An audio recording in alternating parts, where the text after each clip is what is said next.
Alors, ce monsieur a réinséré dans la société des enfants qui étaient carrément délaissés pour compte. Oui, je disais tout à l'heure, le malheur dans le malheur. Alors c'est vrai que c'est une très très belle rencontre et c'est une très belle histoire pour notre troisième et dernière chronique consacrée à ce pays bouleversant qu'est le Cambodge. Et là, on va se partager entre Siem Reap et la capitale, Phnom Penh, où on ne descend pas assez. Les circuits prévoient rarement des stops à Phnom Penh. Et moi, vraiment, je vous recommande d'y aller parce que c'est une ville magnifique. J'ai été complètement surpris par la reconstruction et la beauté de Phnom Penh. Alors, dans la société cambodgienne, vous le savez, après le génocide des Khmers rouges, tout a été détruit. Je vous ai déjà parlé de la restauration des temples d'Angkor. Je vous ai parlé de la restauration de la culture. Et aujourd'hui, je vais vous parler de la restauration de l'éducation. Alors, tout est reparti là-bas, au Cambodge, et plutôt pas mal dans l'ensemble, sauf que les enfants handicapés, sourds, malentendants et aveugles étaient complètement exclus du système. C'est vraiment une situation très difficile et vous allez voir que même par rapport à leur famille, ils étaient exclus. Je vous donnerai les explications dans le reportage qui va suivre. C'est assez étonnant et surprenant. En tout cas, Benoît Duchâteau a créé une association, une ONG extraordinaire qui s'appelle Krus Artmei. C'est donc un Français, lui. C'est un Français. Ça veut dire la nouvelle famille. Et il a proposé à ses enfants, justement, d'intégrer une nouvelle famille et de les placer au cœur du système éducatif. Ils étaient exclus de l'école. Grâce à Benoît Duchâteau et à Krus Artmei, ils sont maintenant comme des enfants normaux, au cœur des écoles. Regardez à quel point c'est une très, très belle histoire.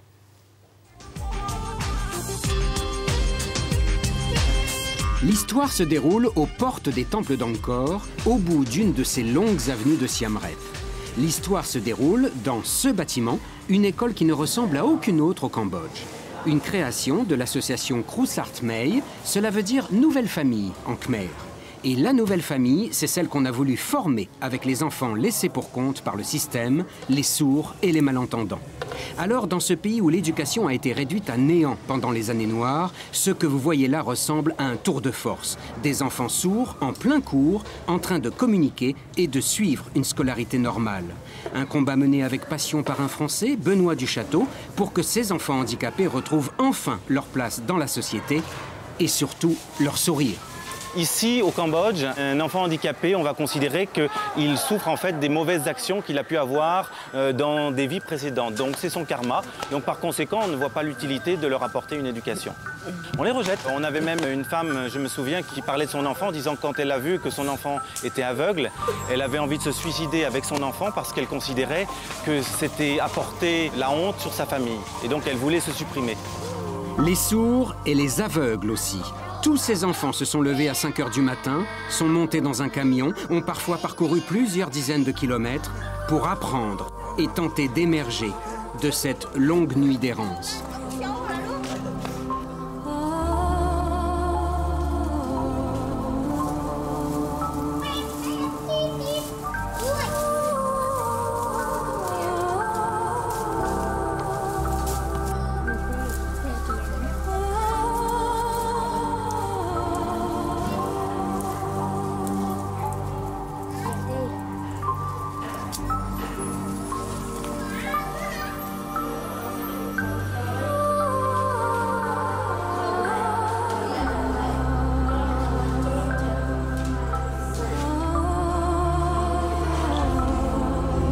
Quatre écoles créées pour les aveugles, 4 autres pour les sourds, 37 classes intégrées à travers le pays, avec des résultats à la clé. Les enfants aveugles sortent souvent premiers dans les classes normales. Un incroyable bilan quand on sait ce que Benoît a dû construire de toutes pièces, un alphabet khmer en braille.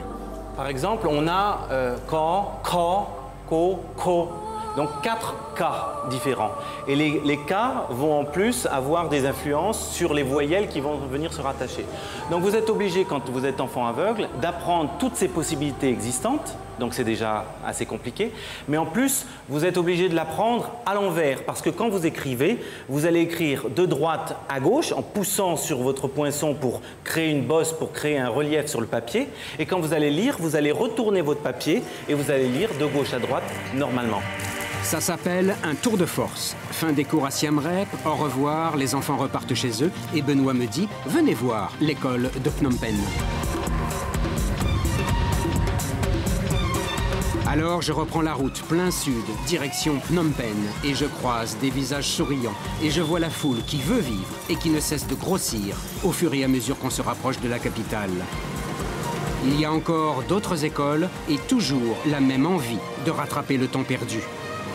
Et je débarque dans une autre salle de classe, toujours dépendante de l'association Troussark-Meille. Benoît m'avait prévenu, une sorte d'aboutissement au bout de tous les efforts. Cette fois, dans une même pièce, les filles sourdes et muettes dansent sur de la musique jouée par leurs camarades qui, eux, sont aveugles. Incroyable spectacle.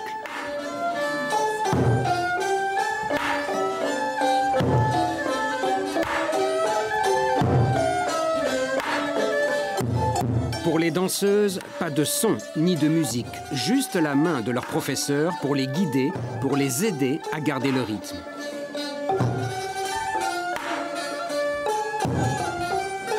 Et là aussi, le résultat se passe de commentaires. Aucune approximation, aucune erreur, le spectacle est parfaitement au point.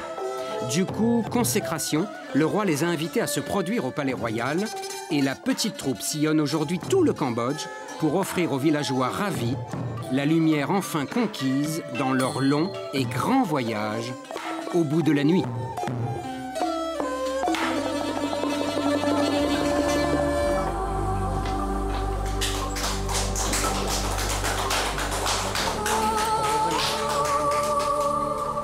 « 75 programmes à travers le Cambodge, 310 personnes travaillant à temps plein, 922 enfants scolarisés.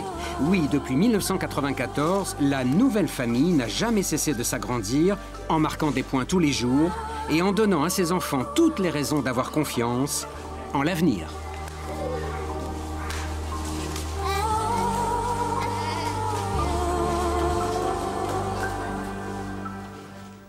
Alors, c'est fou de considérer que ces enfants sont complètement mis au banc de la société, quoi. Ah oui, Ça fait partie... c'est quoi? C'est la religion bouddhiste qui... Alors là, concernant leur famille, au banc de la société, parce que bon, l'État cambodgien a été détruit, donc il y a quand même des explications. En revanche, par rapport à leur famille, là, c'est assez surprenant. C'est la religion bouddhiste, effectivement. Et les parents considèrent que si les enfants sont atteints de surdité ou de cécité, c'est probablement qu'ils ont un mauvais karma. Donc, vous avez entendu le témoignage de Benoît. Une mère a voulu se suicider parce qu'elle préfère ne pas voir ça. Donc Benoît, lui, il est arrivé en disant ces enfants, c'est pas possible, il faut qu'on les aide, il faut qu'on les prenne en main, on ne peut pas être écarté et par le pays et par sa famille. Et aujourd'hui, vous avez vu, ils sont souriants.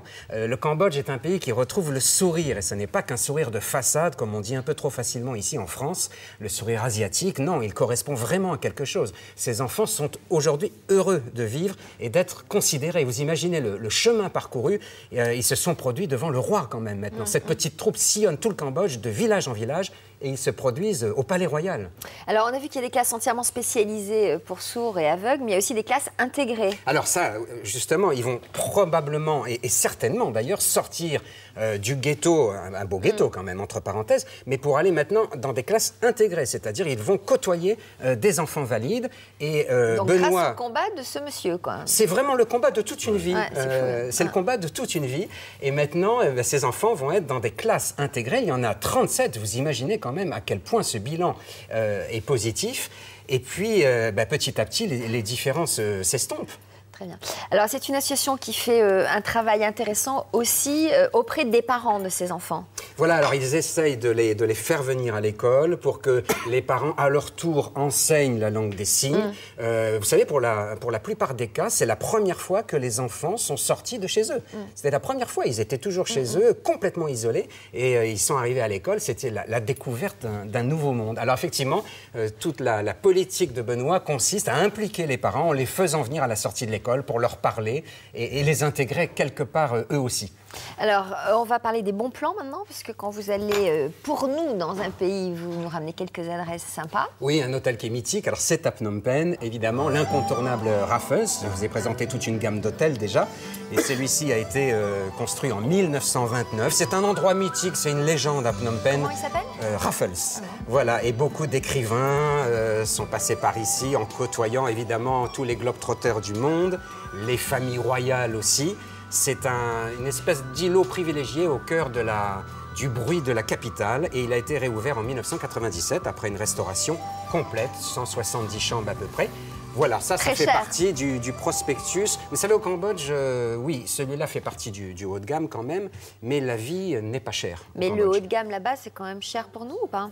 C'est beaucoup plus abordable, évidemment, pour nous quand même. Mais la vie, une fois encore, au Cambodge, si vous allez dans des petits restaurants et vous déjeunez pour 3-4 euros maximum, vraiment. Et puis plutôt bien d'ailleurs. Plutôt bien. Alors, je vous rappelle notre carnet pratique si vous allez dans ce pays, vraiment pour lequel j'ai eu un coup de cœur, durée du vol 14 heures, décalage horaire plus 5, formalité, là le visa est obligatoire, donc attention, et les vaccins, il n'y a pas de vaccin obligatoire. Je vous recommande, alors ça c'est très lié au reportage que je vous ai présenté, Cambodge, de magnifiques carnets de voyage qui vous parlent de l'association Troussark May, qui est vraiment une association, une fois encore, exemplaire. Et puis encore le Cambodge d'André Maire aux éditions Somoji, magnifique livre. Et l'art Khmer, quelle civilisation. Ça, c'est aux éditions, là également, Somoji. Et puis, quelqu'un qu'on connaît bien quand même, Philippe Clohagen, Une vie de routard. Vous savez combien il se vend d'exemplaires du guide du routard par an, Sophie? 2,5 millions. 2,5 millions, bon, c'est une légende et Philippe Clohagen vous donne un peu toutes les coulisses du guide du routard. Et alors ça, j'ai beaucoup aimé, ça vient de sortir. Il n'y a pas encore le cambodgien d'ailleurs, portugais, russe, grec, chinois. Eh bien, ce sont toujours édités par le guide du routard, Hachette. Ce sont des petits guides linguistiques qui vont vous permettre d'avoir la base, si vous débarquez dans tous ces pays, pour parler et vous faire comprendre. Alors ça, c'est une excellente idée. Le qui était un peu contesté quand même ces derniers temps. On a entendu quelques critiques. Oui, mais vous savez, en France... Vous, en tant que vieux baroudeur, en général, vous n'êtes pas déçu par les adresses. Écoutez, moi j'aime les gens qui font, plutôt que les gens qui disent et qui critiquent. Voilà, en tant que très vieux baroudeur. Ouais. En tant qu'arrière vieux baroudeur, je préfère vraiment les gens qui font et qui créent que les gens qui critiquent. Et en France, on a vraiment la critique facile. Donc moi, je trouve ça bien. Alors que où ça va mieux? Alors que dans tellement d'endroits. Outre-Atlantique, par voilà, exemple. juste alors, vous savez que vous êtes encore nombreux à nous écrire. Vraiment, vous participez mais massivement à la chronique. Des gens qui nous alertent sur le fait qu'on est en train de détruire la forêt centrale du Cambodge. Donc ça, c'est pour le côté environnement.